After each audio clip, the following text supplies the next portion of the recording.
ऐसा आप सभी लोग आज के इस वीडियो में आप सभी लोग को तुलसीदास जी का जीवन परिचय फिर बच्चों संक्षिप्त परिचय और जीवन परिचय दोनों को बताने वाले हैं। यहाँ पर देखिए कितने बेहतरीन तरीके से लिखना गया है। इसी प्रकार आपको बोर्ड परीक्षा की कॉपी में लिखना है।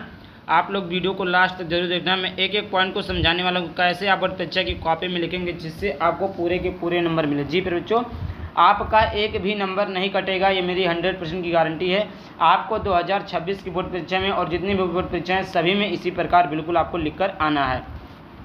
तो ये जो तुलसीदास जी का जीवन परिचय पर बच्चों ये देखिए, सबसे पहले आपको बोर्ड में देगा कि तुलसीदास जी का जीवन परिचय देते हुए उनकी प्रमुख रचनाओं का उल्लेख कीजिए। ठीक इस प्रकार देगा।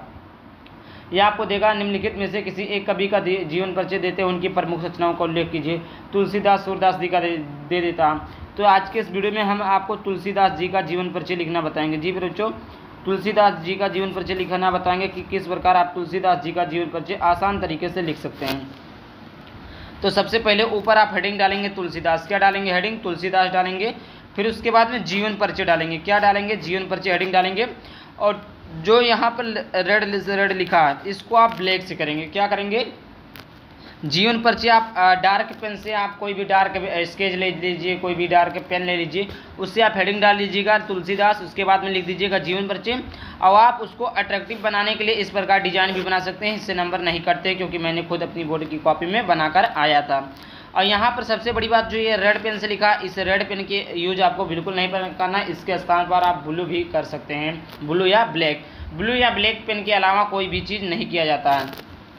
सबसे मेन पॉइंट मैं आपको बता दूं कि जीवन परिचय कैसे याद हो जाता है। बहुत सारे बच्चे कहते हैं सर जीवन परिचय याद नहीं होता।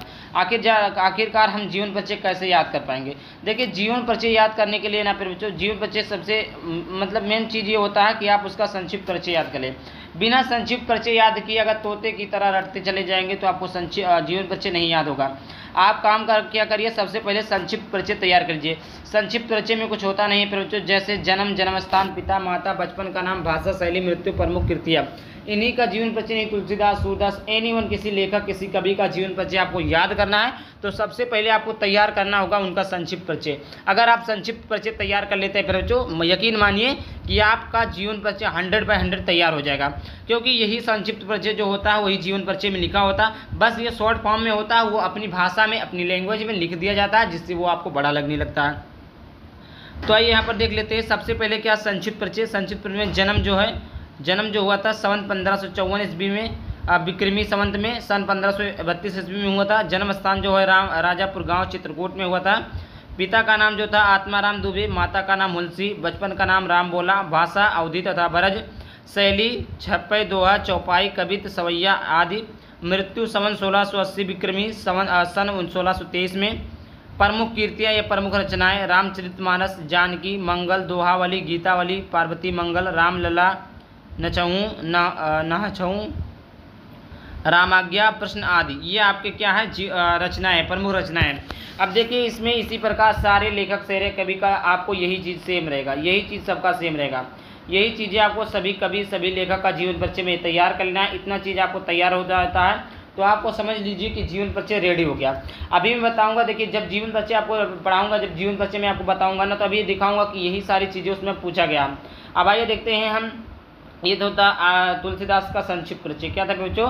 तुलसीदास का संक्षिप्त परिचय था। अब आइए हम तैयार कर लेते हैं जीवन परिचय को भी तैयार कर लेते हैं। तो यहाँ से देख लीजिए उनका जीवन परिचय। यहाँ से देख लेते हैं फिर बच्चों जीवन परिचय को देख लेते हैं। जीवन परिचय तुलसीदास जी के जन्म व स्थान के विषय में विद्वानों में मतभेद। मूल गोसाई चरित्र एवं तुलसी चरित्र में इनका जन्म स्थान राजापुर बताया गया है। मतलब देखिए यहाँ पर क्या बताया, राजापुर गांव बताया गया ना, तो राजापुर गांव चित्रकूट में। इस प्रकार आप लिख सकते हैं या आप ऐसे भी लिख सकते हैं कि महाकवि तुलसीदास जी का जन्म राजापुर नामक गांव में हुआ था। ठीक, राजापुर नामक गांव में हुआ था। और कुछ विद्वानों को इनके जन्म स्थान में मतभेद था। मतलब कुछ विद्वान ऐसे थे जो मानते थे कि नहीं, इनका जो जन्म है राजापुर गांव में नहीं हुआ था, राजापुर में बताया गया। अन्य कुछ विद्वानों सोरो नामक स्थान पर माने जाते हैं। देखिए वैसे मेन जो है वो राजापुर, चित्रकूट के राजापुर नामक गांव में हुआ था, लेकिन कुछ ऐसे विद्वान हैं, कुछ ऐसे महापंडित थे जो इनका जन्म स्थान सोरो नामक गांव को मानते थे, राजापुर गांव को नहीं मानते थे। अब आप ये सोचिए एक ही गांव में कई लोग रहते हैं तो उनका मत अलग अलग रहता कि ये नहीं ये होगा, ये नहीं ये होगा। तो इसी प्रकार इनके जन्म में भी लोगों को मतभेद था। कुछ लोग बोलते थे इनका जन्म स्थान सोरो नामक गाँव में हुआ था, कुछ लोग कहते थे इनका जन्म राजापुर नामक गाँव में हुआ था। उसके बाद में यहाँ पर बताते आचार्य शुक्ल के, आचार्य शुक्ल के अनुसार भी इनका जन्म राजापुर में ही माना जाता है। जन्म सन 1554 विक्रमी और सन 1532 ईस्वी में बताया गया जाता है, जो कि इसको हमने संक्षिप्त परिचय में ही बता दिया है और यही सर्वाधिक प्रचलित है। मतलब सबसे ज़्यादा जो माना जाता है ही राजापुर नामक गांव और 1532 ईस्वी में माना जाता है। पिता का नाम आत्माराम दुबे, माता का नाम हुलसी था।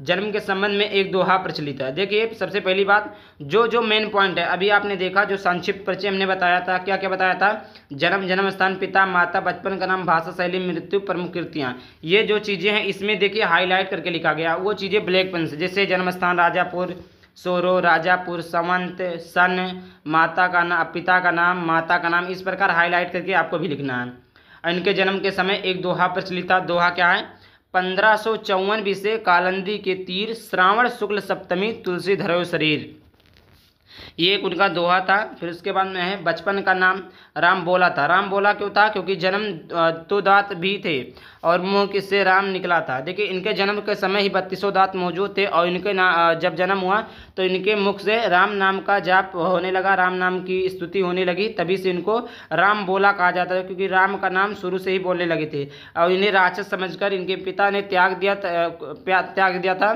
तो एक दासी ने इनका पालन पोषण किया। बाबा नरहरि दास ने अपना शिष्य बनाया। इनका विवाह रत्नावली के साथ हुआ, परंतु उससे विरक्त हो गए। काशी में से सनातन से वेदांगनों की शिक्षा ली। अब मैं इसका बता देता हूँ। एक इनके माता पिता थे और जब 32 दांत मौजूद थे तो इनके परिवार वालों ने इन्हें सोचा कि ये राक्षस है, इन्होंने त्याग दिया और उन्हीं के घर में एक दासी थी जो काम करती थी, वही सी दासी को दे दिए और वही दासी इन्हीं का मतलब पालन पोषण किए। और फिर जब ये कुछ वर्ष के हुए, 8-9 साल के हुए, तो उसकी माँ जो दासी थी वो भी मर गई। फिर ये अकेले हो गए और जाकर एक मंदिर में बैठ गए। वहाँ पर एक गुरु मिले, जो गुरु थे वो थे नरहरि दास। फिर नरहरि दास ने इनको शिक्षा दिया और इनको अपना गुरु बना लिया। इस प्रकार इनकी कहानी थी और इतना इनकी मतलब इनका जो विवाह था वो रत्नावली के साथ करवा दिया। और इतना ये अपनी पत्नी के प्रेम में इतना विरक्त, इतना प्रेम करते थे कि उन्होंने मतलब सारी चीज़ों को छोड़ दिया। फिर इनकी पत्नी ने इन्हें डांट फटकार लगाया। फिर इनके मन में विरक्त उत्पन्न हो गया और ये काशी चले गए। काशी जाकर इन्होंने शेष सनातन नामक विद्वानों से वेद पुराणों के बारे में शिक्षा अध्ययन किया। फिर उसके बाद में देखिए फिर राम के चरित्र का गायन करने लगे या गान करने लगे। और रामचरित मानस की रचना क्या इनका समय काशी और दर चित्रकूट में बीता। मृत्यु के संबंध में भी एक दोहा प्रसिद्ध है। जब मृत्यु मतलब हुई थी तो इन्होंने एक दोहा प्रसिद्ध किया था कि संवत 1680 गंग के तीर, श्रावण शुक्ला तीज शनि, तुलसी तजयो शरीर। प्रमुख कृतियाँ इनकी है। तुलसीदास जी की 12 प्रमाणिक रचनाएं मानी जाती है। 12 प्रमाणिक मतलब जो प्रमाण है, पार्वती मंगल, जानकी मंगल, वैराग संदीपनी, बरवे रामायण, रामाज्ञा प्रश्न, कृष्ण गीतावली, दोहावली, कवितावली, रामचरितमानस, विनय पत्रिका और रामलला। इस प्रकार इनकी जो है प्रमुख रचनाएं हैं। देखिए ये था इनका मतलब पूरा जीवन परिचय। आई होप वीडियो पसंद है, वीडियो को लाइक कर देना, चैनल को सब्सक्राइब कर देना। चल मिलते हैं टॉपिक के साथ, तब चले बाय बाय, थैंक यू, जय हिंद, जय भारत, वंदे मातरम।